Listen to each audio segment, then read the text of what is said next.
Hello and welcome to this video. Today I'm going to turn this broken solar panel driven plant that is dancing when you put it in sunlight into a Mario inspired piranha plant.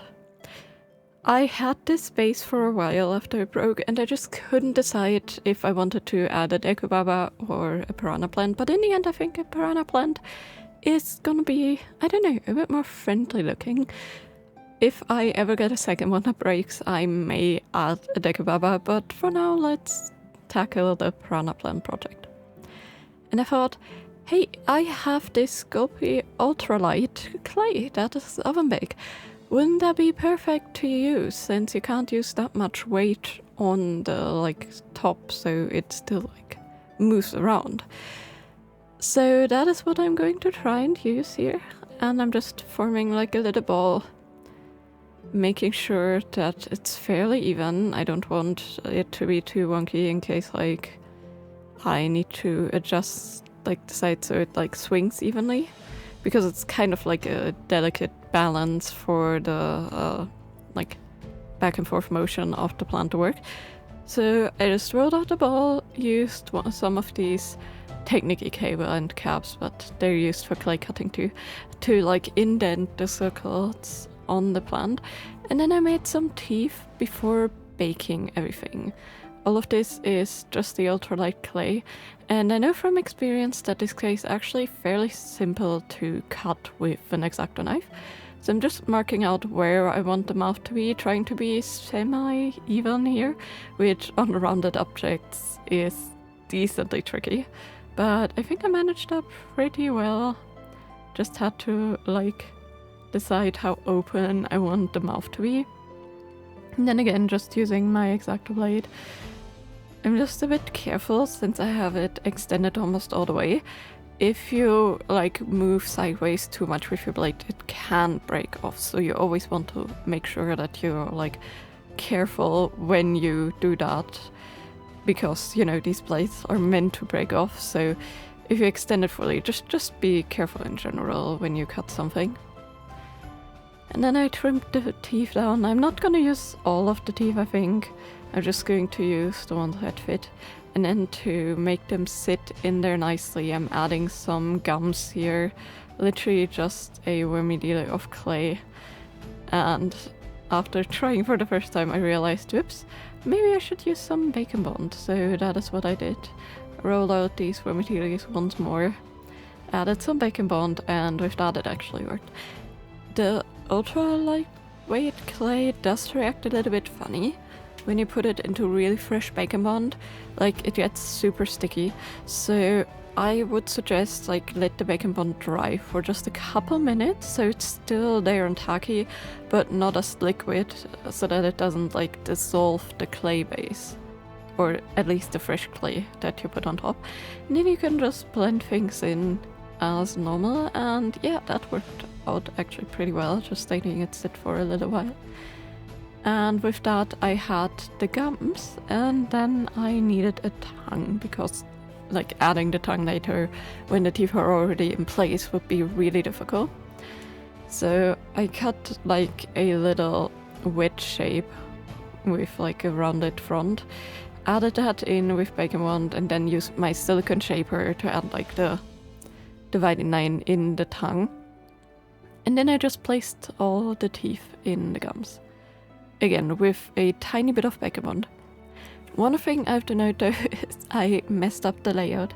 I did not closely look at my reference. I looked at part of my reference, but then I didn't anymore for some reason. So the teeth are not in the same places as they would be in a normal piranha plant, but that's totally fine. I think it still looks goofy and cute, and I think that's all that matters. Truthfully, I only realized that way later. And then our plant also needs some lips, because the piranha plants have pretty luminous lips that kind of their brand, kind of their defining feature, you could say. So I used again just some bacon bond and added some thicker wormy dealies. I made them taper out a little bit towards the end so I could blend them together a little bit more. And then I just like blended the edges together, made them a little bit more rounded with my silicone shaper. And in the end, when I was really happy with how everything looked, I put it in the oven to bake it. And while that was going on, I needed to also prepare the base because the stem was totally broken off, so I needed to replace it. I decided to use armature wire. I have like this thin aluminium one. It's pretty sturdy, but also like being super lightweight. So I just drilled a hole in that, bent the wire into shape, and then I also drilled a hole into the bake it like head. This one is actually pretty light, but it was still too heavy for the space, so I needed to shift plans. And I remembered that I had some styrofoam balls laying around in my crafting stash, so we're gonna try to make those work.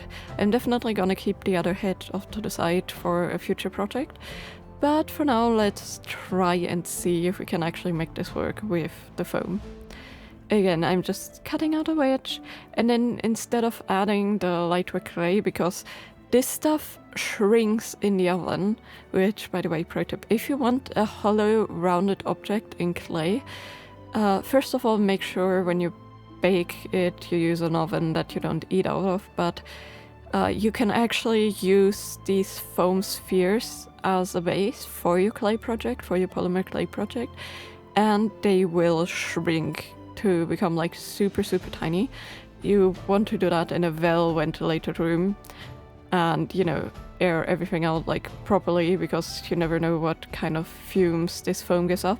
But you can, like, when you want like a hollow pumpkin or something, you can literally put like one of these spheres inside of your polymer clay, bake it, pull out the tiny like sphere of foam that's left, and you have a hollow one.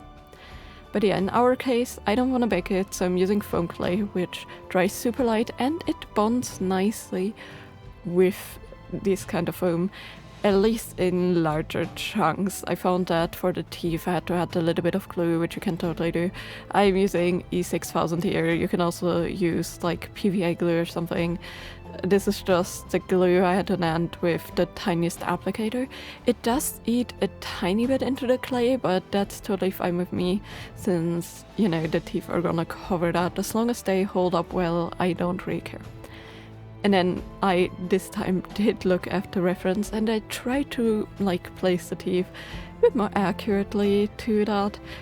And yeah, I did struggle a little bit. I had to add a little bit more glue for some of them because it was drying so quickly. But, you know, with fresh glue the teeth actually held in place perfectly, and I didn't have any of them fall out, luckily. And with that, I let them dry a little bit. Not completely, but just enough that they're sturdy enough that when I touch them they don't like bend too much and deform too much. And then again, I just added the lips, blended them in, rounded them over, and because this is a foam clay, I can actually use a tiny bit of water to soften the surface and like make sure it has the right shape. And after 2 days about, it was fully dry and ready to be painted. And I used like a brownish pinkish mix for the like gum area, and then a lighter pink mix for the tongue. And I kind of blended it out a tiny bit with like the lighter pink, but you can hardly notice because it's like too dark inside the mouth. But yeah, I tried to make a little bit of a gradient. I think it's cute, and I think it definitely made a little bit of a difference. I don't know if it's really coming over on camera though, but you know, doesn't really matter. And then I mixed a nice red that hopefully is gonna be the good piranha plant color. And of each of the paints, except for the one in the mouth, I actually needed at least 2 to 3 coats. I decided to leave the like texture of the foam and not like fill in any of the gaps with, I don't know, some kind of filler or something, or like with some kind of heavy paint, because at this point I was just afraid that it would be too heavy. And then I technically used the same method to make the circles that I did in the clay. I used these round cutters, just that I dipped them in clay and kind of used them as a stamp, and this worked wonderfully. This worked like perfectly. I had to only touch up like some small areas, either because I actually messed up filling them in and like got a bit wonky on the edges, or because like of the rounded uneven surface where the stamp didn't fully cover. But yeah, super easy to make nice circles. And then it was time to paint the lips. And this was very satisfying to finally see everything come together. And of course with the lips also come the teeth. And it was a bit tricky to like not paint like the inside of the mouth that I've already painted pink. But I think I actually managed pretty well to cover most of the teeth, at least the visible parts, without hitting anything that I already had a nice layer of paint on. I definitely took it a bit more slowly, watered down my paint a tiny bit more so I can take my time. But yeah, in the end, I think it turned out super cute. This one needed 3 coats. The white is not as covering, the grey was shining through sometimes, but I think it worked out really well in the end. Which, by the way, as always, I'm using my Vallejo model and game colors. And yeah, they just worked like a charm for a project like this. As for the stem, I used just some green like isolation tape. This is, I think, for like cables and stuff, at least that's what I mostly used it for. And I just cut like a thin strip, wrapped it around a couple times to make the stem green, because that's just easier than trying to paint wire. And here we have the happy plant. I think it looks so cute. It definitely dances still in sunlight. It does need a tiny bit more sunlight to activate than the original plastic plant, because it's just a tiny bit more heavy. But as you can see in the video, it actually dances pretty consistently and it looks so happy and cute. I'm so happy that I chose this plant.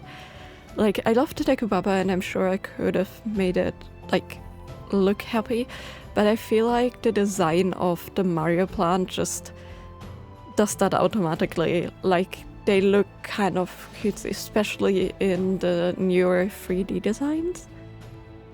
Like, don't get me wrong, when they jump you they still hurt, but like, you know, they look so happy, they look like they're smiling even with their teeth out.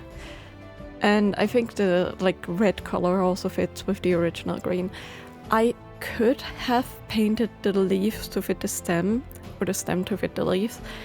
I decided against that for now, same reason as I decided to leave the plant pot as it is. And that is because I actually quite liked how the color looked. I could have totally tried and like built this all inside like of a pipe base, tried to make things work, like design my own base with that, just stitch the pot. But I feel like the pot actually super adorable and I wanted to keep like part of the original plant. Because, you know, that's why I kept it in the first place, because I liked the base. So, you know, just like changing that, adding my own little touch of different plant, I think worked out really well.